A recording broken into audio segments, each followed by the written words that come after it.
En esta clase vamos a ver cómo funciona nuestro oído. Vamos a aprender cómo se reciben los estímulos del exterior, lo que nosotros conocemos como sonidos, y cómo son convertidos en impulsos nerviosos que viajan hasta el cerebro, donde serán convertidos, traducidos o interpretados en sonidos, que es lo que nosotros conocemos como audición. Bien, esta imagen ya os sonará. Os voy a ir destacando las partes del oído que intervienen concretamente en el sentido de la audición.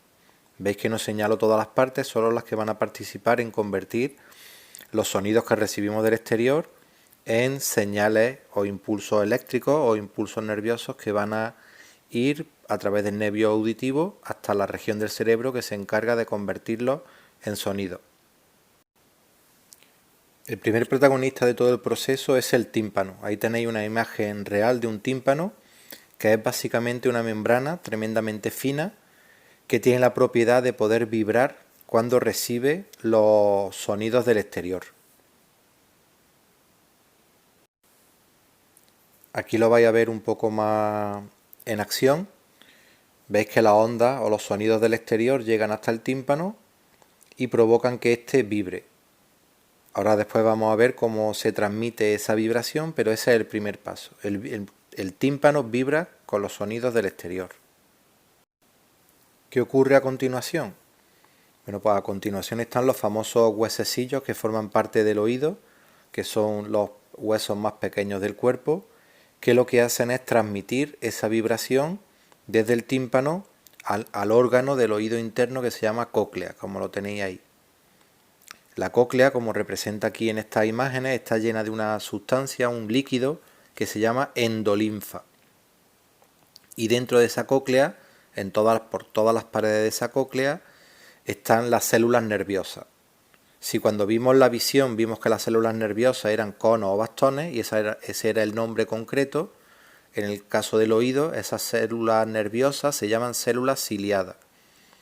Y veis que esas células lo que hacen es moverse cuando la onda del sonido pues hacen que el líquido se mueva. Después vais a ver esto en diferentes vídeos y lo vais a entender perfectamente. Ese movimiento de esos cilios es el estímulo que necesitan las neuronas para liberar neurotransmisores que activan el impulso nervioso ya tan conocido por vosotros y que va a llegar hasta el cerebro. Aquí lo tenéis con más detalle. Veis la cóclea abierta y veis esas estructuras que aparecen ahí, que son las células ciliadas. Todo eso está lleno de líquido y cuando los golpecitos de los huesecillos hacen que ese líquido pues vibre o genere ondas, como cuando tiramos una piedra a un charco o a una piscina o a una superficie con agua, pues se producen ondas. Eso ocurre exactamente igual dentro de la cóclea. Y la estimulación de esas células ciliadas provoca que se generen los impulsos nerviosos que van a llegar hasta el cerebro. Aquí os pongo una animación del mismo proceso, pero una animación diferente para que lo veáis. Os pongo varias animaciones para que tengáis distintas visiones del mismo proceso y al final pues se os quede claro cómo se produce el sonido o cómo se producen los estímulos nerviosos y cómo ocurre todo. Ahí tenéis la cóclea, como la veíamos antes. Eso verde representa la célula ciliada en el interior de la cóclea, que cuando la vibración de los huesecillos hace que el líquido vibre también, pues van a ser estimuladas. Aquí lo tenéis otra vez con detalle. Cuando esas células ciliadas, imaginaros todo eso lleno de líquido, cuando esas células ciliadas son activadas o son estimuladas, van a desencadenar el impulso nervioso que va a recorrer el nervio auditivo hasta el cerebro y allí se van a traducir esos impulsos nerviosos en sonido. Ahora viene otra animación diferente del mismo proceso para que, ya digo, que lo tengáis claro y en cualquiera de las tres veáis el proceso sin ningún problema. Aquí empezamos con el tímpano, con la vibración del tímpano, que se traslada al movimiento de los huesecillos. ¿Veis cómo el estribo, que es el último huesecillo, golpea la cóclea?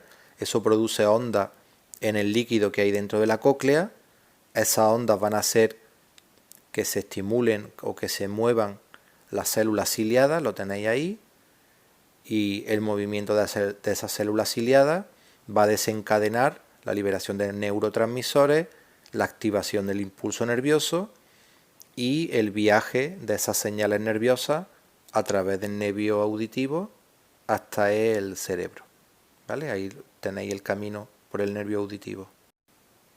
Y para que no os falten imágenes ni referencias visuales, para que os imaginéis cómo puede ser el interior de la cóclea, os he buscado esta imagen. Esto es el fondo del mar, es un campo de algas en el fondo del mar y se puede parecer mucho a cómo podríamos ver el interior de la cóclea, pues todo lleno de líquido, y esas algas representarían las células ciliadas que cuando el agua se mueven, ahí lo tenéis, y ese movimiento es el desencadenante o el que provoca que se active el impulso nervioso, que las señales lleguen al cerebro y que allí el estímulo del exterior finalmente se convierta en sonido. Bueno, pues después de esta explicación, yo me pongo en vuestro lugar, ¿vale? ¿Y ahora qué tengo yo que saber del sentido del oído? Bueno, pues vamos por pasos. Lo primero es saberme las partes que intervienen. Como os decía al principio de esta presentación, de todo lo que tenéis ahí en la pantalla, en la audición no intervienen todas las partes. Interviene primero el tímpano. Segundo, la cadena de huesecillos, que os tenéis que saber los nombres. Martillo, yunque y estribo. Y os tenéis que saber el orden, porque es importante el orden en el que están dispuestos. ¿De acuerdo? Y son 3 nombres que no suponen mucha dificultad. Lo siguiente que tengo que saber es que los huesecillos o el estribo conectan con un órgano que forma también parte del oído, con forma de caracol, que se llama cóclea. De hecho, otro nombre de la cóclea es caracol. Tengo que recordar que esa cóclea está llena de un líquido que se llama endolinfa y que todo su interior está tapizado por las células concretas del sentido del oído, que se llaman células ciliadas. Y tengo también que recordar, y para eso os he puesto varias animaciones y la imagen esa de la alga en el fondo marino, que cuando la vibración de los huesecillos golpean la cóclea, ese golpeo o ese movimiento se transmite al líquido del interior de la cóclea, la endolinfa. Esas vibraciones recorren todo ese líquido, van a hacer que las células ciliadas se muevan y ese movimiento de las células ciliadas va a desencadenar la liberación de neurotransmisores que van a activar el impulso nervioso, que van a recorrer el nervio auditivo hasta el cerebro y que allí esos estímulos van a ser interpretados, traducidos por sonido. Y eso es lo que nosotros conocemos como audición. ¿De acuerdo? Espero que este último resumen os sirva un poco para aclararlo todo y que tengáis claro cómo funciona el sentido de la audición, ¿vale?